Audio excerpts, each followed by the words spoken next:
आते ही ये भी तो एक यज्ञ है कि नहीं है।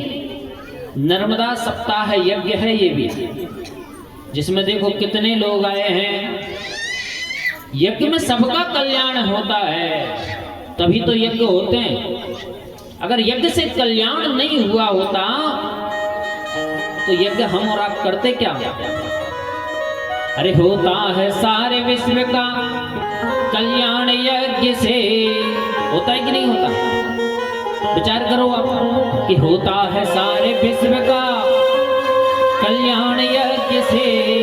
यज्ञ करने से होता क्या है कि कल्याण तो हो जाता है, पर माँ रेवा के तट पर करो तो रेवा मैया प्रसन्न हो जाते हैं, और विष्णु यज्ञ करो तो विष्णु भगवान प्रसन्न हो जाते हैं, रुद्र भगवान का यज्ञ करो तो रुद्र भगवान प्रसन्न हो जाते हैं। इसलिए तो कहा है कि होता है सारे विश्व का कल्याण यज्ञ से, जल्दी प्रसन्न होते हैं भगवान यज्ञ से, प्रसन्न होते हैं भगवान यज्ञ से, जल्दी प्रसन्न होते हैं भगवान यज्ञ से, जल्दी प्रसन्न होते हैं भगवान यज्ञ से।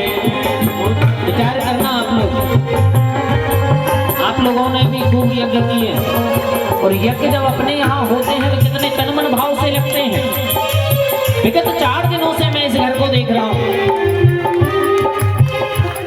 मैं 4 दिन से ये यज्ञशाला में यही हूँ। मैंने इस यज्ञ में बहुत लोगों को कार्य करते देखा है, और भी कई जगह मैंने यज्ञ करते हुए देखे हैं बहुत लोगों को। भैया यहाँ बैठा कोई नहीं रहता। 4 बजे नींद खुल गई तब भी 4 बजे कोई लगाई है नीचे आकर के देखा तो, और 5 बजे अगर नींद खुल गई तो 5 बजे भी कोई ना कोई कार्य चल ही रहा है यहाँ नित्य। वैसे तो मैं तो बहुत लेट उठता था, लेकिन यहाँ आकर के थोड़ा जल्दी उठने लगा। सोने में तो अपन भी माहिर, बहुत माहिर। भाई कोई काम नहीं तो घर पे सोना पसंद है। बोलो राधे राधे। एक बार नर्मदा मैया का जयकारा बड़े भाव से लगाओ। बोलो हर हर नर्मदे।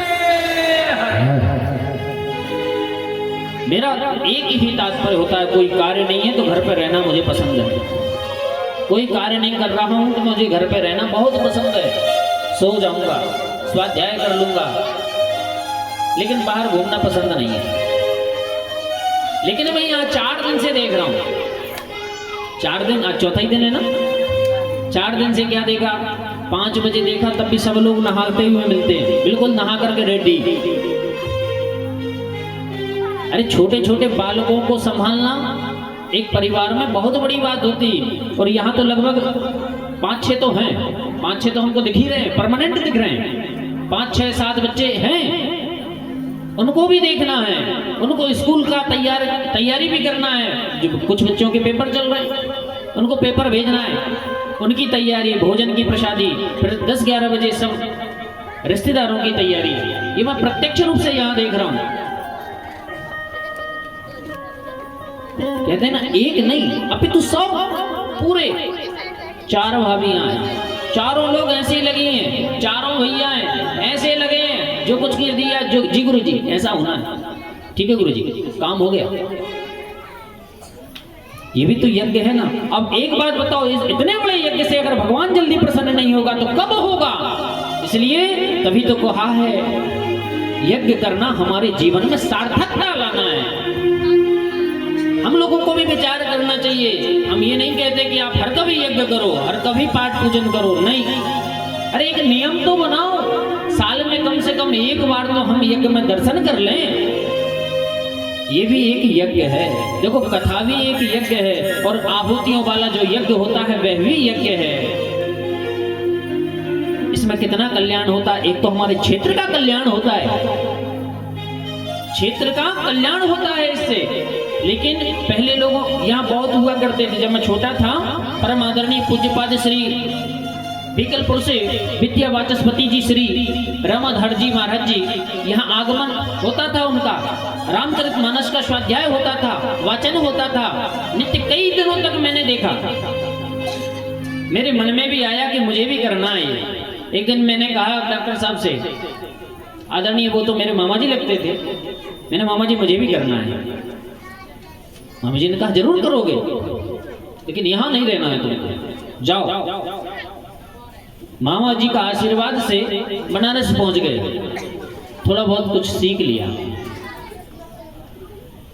लेकिन जब तक वो रहे कुछ ना कुछ कार्य होता रहा। और मैं तो ये कहता हूं क्षेत्र में कोई भी एक साल में एक कार्य तो होना आवश्यक है। हम ये नहीं कहते कि अपन से करवाओ, मत करवाओ, बिल्कुल नहीं करवाना।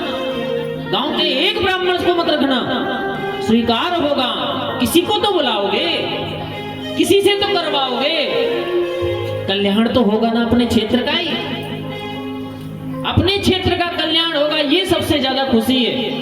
मुझे ये खुशी नहीं कि भाई आप मुझे ही बुलाओ, क्षेत्र में बहुत पंडित हैं, कार्य करने वाले बहुत हैं, उनको बुलाओ ना, उनका भी कल्याण, अपने क्षेत्र का भी कल्याण। और जहां क्षेत्र का कल्याण हो गया मैं तो वैसे ही खुश हूं। बोलो नर्मदे हर। तो क्या होता है कि होता है सारे विश्व का, क्या होता है, कल्याण होता है सारे विश्व का कल्याण यज्ञ से, और जल्दी प्रसन्न होते हैं भगवान यज्ञ से, जल्दी प्रसन्न होते हैं भगवान यज्ञ से, जल्दी प्रसन्न होते हैं भगवान यज्ञ से।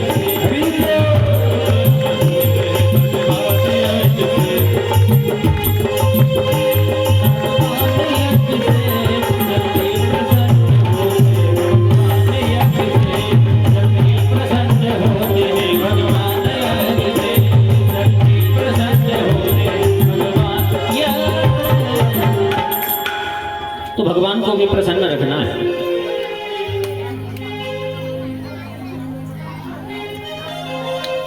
और ये यज्ञ के सामने सब कुछ होता है, क्या नहीं होता? ये यज्ञ के सामने होता है कन्यादान भी, होता है कन्यादान भी। ये यज्ञ से होता है कन्यादान भी, बिना यज्ञ के तो कन्यादान भी नहीं होता। आहुतियों के रूप में भगवान पाते हैं, खाते हैं अग्निदेव। आहुतियों के द्वारा अग्निदेव क्या करते हैं, पाते हैं। पाते हैं कि नहीं पाते? अपन तो रोटी उनसे बढ़िया आधी रोटी तोड़ी और दाल में मेड़ी और खा गए। भगवान का भी तो कुछ ना कुछ आहार होता होगा कि नहीं होता होगा? तो भगवान का आहार क्या है? कहा अच्छा बढ़िया जौ तिल चावल घी छैल छबीला भोजपत्र आदि से समग्र हवन सामग्री जो होती है भगवान उसको पाते हैं। तो जब हम आहुतियां प्रदान करते हैं तो खाते हैं अग्निदेव। और जब आहुतियां हम प्रदान किए, जब खा लिया भगवान ने, फिर क्या हो जाएगा? जल्दी प्रसन्न होते हैं भगवान यज्ञ से, जल्दी प्रसन्न हो जाते हैं। और जब यज्ञ संपन्न हुआ, भगवान प्रसन्न हो गए, तो फिर क्या देंगे? आशीर्वाद। यही होता है कि नहीं होता? अच्छा पूजन कर लो आप, पूजन करने के पश्चात में आप क्या करते हो? अब प्रसाद चाहिए, यही होता है। हमने पूजन पूरी कर ली, पूजन करने के पश्चात में ब्राह्मण आपको प्रसाद देता है कि सर्वाबाधा निर्मुक्तो धन धान्य सुतान्वितः मनुष्यो मत्प्रसादेन भविष्यति न संशयः। आशीर्वाद दे दिया, आयु आरोग्य ऐश्वर्य अभिवृद्ध्यर्थम, आयु का भी दे दिया, यश का भी दे दिया, लक्ष्मी का भी दे दिया, और क्या दे दिया कि सर्वाबाधा निर्मुक्तो, किसी भी प्रकार से आप मेरे यजमान हो तो किसी भी प्रकार से आपको बाधा ना आए। सर्वा बाधा विनिर्मुक्तो, बाधा से मुक्त हो जाओ। और जब आशीर्वाद में देते हैं, बाधा से मुक्त हो गए, धन धान्य सुतान्विता। अब देखो भाई, जब बाधाओं से रहित हो जाओगे तो धनवान भी बनोगे। धन धान्य सुतान्विता, आपको भी धन मिले और आपके सुत अर्थात पुत्रों को भी धनवान बनाए। और ये मैं ही नहीं कह रहा हूं, ये मैं ही नहीं कह रहा हूं, बड़े बड़े ऋषि भी इसको कहते हैं। ये पुराण में तो कहा ही गया है, लेकिन कहते हैं बड़े बड़े ऋषि मुनि वो आकर के इन्हीं तटों पर यही सब काम किया करते थे और सुंदर आशीर्वाद दिया करते थे। ऋषि क्या कहते थे कि ऋषियों ने ऊंचा माना है, ऋषियों ने ऊंचा माना है स्थान यज्ञ को, इसी यज्ञ को ऋषियों ने ऊंचा माना है स्थान यज्ञ को, जल्दी प्रसन्न होते हैं भगवान यज्ञ से। देखिए, जब ऋषि भी अगर ऊंचा मानते हैं इसको, तो भगवान क्यों ना जल्दी प्रसन्न होगा। क्यों, एक बात और सुन लेना, विप्रधेनु सुर संत हित लीन मनुज अवतार। भगवान कब प्रसन्न होकर के आते हैं, विप्रों पर कष्ट आ जाए, संतों पर कष्ट आ जाए। धेनु सुर संत हित, संत पर कोई कष्ट आ जाए, हमारी गाय पर कोई कष्ट आ जाए, तो भगवान जल्दी प्रसन्न होकर के अवतरित हो जाते हैं। विचार करना, एक बार पुनः आप लोग दोहराना, क्या ऋषियों ने ऊंचा माना है, ऋषियों ने ऊंचा माना है स्थान यज्ञ का, भगवान का है यज्ञ और भगवान का। देखिए, भगवान का यज्ञ है और भगवान ही यज्ञ स्वरूप में यहाँ स्थित हैं, विद्यमान हैं। तो कम से कम जब इतने सारे ऋषि मुनि गण भी यहाँ उपस्थित होते हैं, तो तभी तो किसी ने कह दिया कि होता है सारे विश्व का कल्याण यज्ञ से, जल्दी प्रसन्न होते हैं भगवान यज्ञ से, जल्दी प्रसन्न होते हैं भगवान यज्ञ से, जल्दी प्रसन्न होते हैं भगवान यज्ञ से। विचार करना कि जाता है देवलोक में, जाता है देवलोक में इंसान यज्ञ से। विचार करना, अब देवलोक भी अगर आपको जाना तो इसी यज्ञ के बहाने जाना पड़ेगा। जाता है देवलोक में इंसान यज्ञ से, जल्दी प्रसन्न होते भगवान यज्ञ से, जल्दी प्रसन्न होते भगवान यज्ञ से, जल्दी प्रसन्न होते भगवान यज्ञ से। होता है कन्या दान भी इसके हिसाब में, होता है कन्या दान भी इसके हिसाब में, होता है कन्या दान भी इसके हिसाब में, होता है कन्या दान भी इसके हिसाब में। पूजा है इसको कृष्ण ने भगवान राम ने, पूजा है भगवान राम ने, पूजा है कृष्ण भगवान राम ने, पूजा है कृष्ण और भगवान राम ने। होता है सारे विश्व का कल्याण यज्ञ से, होता है सारे विश्व का कल्याण यज्ञ से, होता है सारे विश्व का कल्याण यज्ञ से, होता है सारे विश्व का कल्याण यज्ञ से, जल्दी प्रसन्न होते भगवान यज्ञ से, जल्दी प्रसन्न होते भगवान यज्ञ से, जल्दी प्रसन्न होते भगवान यज्ञ से। यह तो यज्ञ ऐसा है कि ऋषियों ने भी इसको गाया है, किया है। भगवान भी यज्ञ करते। मैंने आपसे दूसरे दिन की कथा में कहा था, सूर्य वंश में जितने भी राजा हुए सबने यज्ञ किया, तब उनके यहाँ संतानें हुई। बिना यज्ञ के कोई संतानें हुई ही नहीं। कोई भी कार्य करोगे तो यज्ञ से आपको फल की प्राप्ति होना निश्चित है। मैं निवेदन कर रहा था, अनघोरा में जनकेश्वर तीर्थ में जनक जी ने बहुत सारे यज्ञ किए हैं।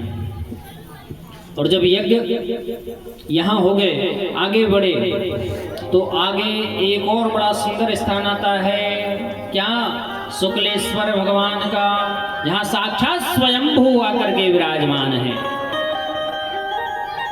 स्वयंभू पार्थिव शिवलिंग के रूप में स्वयं ब्रह्मा जी ने स्थापित किए। शुक्लेश्वर तीर्थ है, आप लोग जानते हैं क्या? सोकलपुर गए कि नहीं गए? तो यहाँ शुक्लेश्वर तीर्थ कहा जाता है। ब्रह्मा जी ने यहाँ जप तप व्रत नेम सब किया, ब्राह्मणों को भोजन कराया, क्योंकि ब्राह्मण भोजन कराने से ब्रह्म हत्या का भी निवारण हो जाता है। ब्रह्मा जी को ब्रह्म हत्या लग गई थी, क्योंकि अभिमान हो जाता है तो ब्रह्म हत्या कई प्रकार से लगती है, इतना ध्यान रखना। ब्राह्मण का अपमान करना भी ब्रह्म हत्या के बराबर होता है, इसलिए किसी ब्राह्मण को अपमानित नहीं करना चाहिए। छोटा हो तब भी वह ब्राह्मण है। सांप के बच्चे को जानते हो, छोटा होता है कि छोटा है कोई बात नहीं, अगर काट लेता हो, काट ले फिर क्या होगा? उसमें भी तो मारण शक्ति होती है कि नहीं इसमें? तो ब्राह्मण छोटा है तब भी पूजनीय है, इसलिए ब्राह्मण की अवहेलना नहीं करनी चाहिए। कोई भी ब्राह्मण हो अवहेलना ना करो। अगर नहीं मानते हो ना मानो, वो चलेगा। किसी को नहीं मानते हो बिल्कुल मत मानो, अरे पूछो मत, लेकिन अवहेलना ना करो, इतना होना चाहिए। तो ब्राह्मण की अवहेलना करने से भी कष्ट मिलते हैं, ये भी ब्रह्म हत्या में आता है। ब्राह्मण से सभ्यता से बात करो। ब्राह्मण से अगर सभ्यता से बात करते हो, ब्रह्म वाक्य एक निकल गया, अब विचार करना, ब्रह्म वाक्य बहुत ऊंची वस्तु है। एक ब्रह्म वाक्य किसी को बना सकती है, तो एक ब्रह्म वाक्य किसी को मिटा सकती है। इसलिए प्रयास करना चाहिए कि हम ब्राह्मणों से अच्छे बोले, ब्राह्मण आशीर्वचन के रूप में हमको कोई अच्छा मार्गदर्शन करे, तब हमारे सारे मनोरथ पूर्ण होते हैं। ब्रह्मा जी को मद हो गया, मैंने आपसे पहले दिन भी निवेदन किया था, मद को हटाने वाली है श्री नर्मदा पुराण। मद अर्थात अहंकार। यही शुक्लेश्वर तीर्थ में ब्रह्मा जी ने आकर के स्वयंभू भगवान का स्थापित किया था यहाँ, जिनको शुक्लेश्वर के नाम से हम और आप जानते हैं, पूजन करते हैं। एक निवेदन करूं, संक्रांति के समय भी यहाँ जाने से पुण्य का उदय होता है। दूसरी बात, ब्रह्मा जी ने जब यहाँ स्वयंभू नामक पार्थिव शिवलिंग का स्थापित कर दिया, उनकी पूजन कर दी, पर इनको हो गया मद। मद का अर्थ होता है अहंकार। ब्रह्मा जी को अहंकार हो गया कि देखो हम चार खोपड़ी वाले, हमसे बड़ा ज्ञानी इस जगत में कोई नहीं है, ब्रह्मलोक में है तो हम सबसे बड़े ज्ञानी हैं। ये मद हो जाना ब्रह्मलोक से भी नीचे गिरा देता है, इसलिए अहंकार नहीं करना चाहिए। जहां अहंकार अगर हो गया आपको, तो समझ लेना आप पतन की ओर जा रहे हो। अहंकार आपके जीवन में आ गया तो आप खुद समझ लेना कि आप नीचे की ओर, पतन की ओर जा रहे हो। और विनम्रता आ गई तो समझ लेना आप ऊपर की ओर जा रहे हो। कि पतन भला सा वंद भये, मृत्यु जहां पर नाय, और पाभा बाभा समार है सो अपवर्ग कहाय। ये पांच चीजें हैं, पतन फलासा वंद भय, मृत्यु जहां पर नाय। पतन होना निश्चित है, इसलिए मद नहीं होना चाहिए। और मद अगर हो जाता है तो नर्मदा पुराण की गाथा को सुन लेना चाहिए। जो नर्मदा पुराण की गाथा को सुनता है उसका मद चूर हो जाता है। अच्छा, ऐसा नर्मदा पुराण में क्या है? कहा नर्मदा पुराण में तो ये है कि देवताओं को भी मद हुआ है, तो नर्मदा के पावन तटों पर आकर के उनका मद चूर हो गया है। इसलिए रेवा खंड का स्वाध्याय करना चाहिए और कथा को श्रवण करना चाहिए, तो मद दूर हो जाएगा, अर्थात अहंकार दूर हो जाएगा। आज ब्रह्मा जी को अहंकार हो गया, हमको चार खोपड़ी। एक बात बताना, हम लोगों को तो एक ही खोपड़ी ही जाए, और जयित्ती चले तो पूरी दुनिया ही चकरा दे, पूरी दुनिया एक एक खोपड़ी चकरा दे। अब विचार करना कि ब्रह्मा जी के चार खोपड़ी, एक पीछे चार खोपड़ी, इनको कितना बड़ा मद हुआ होगा। ब्रह्मा जी को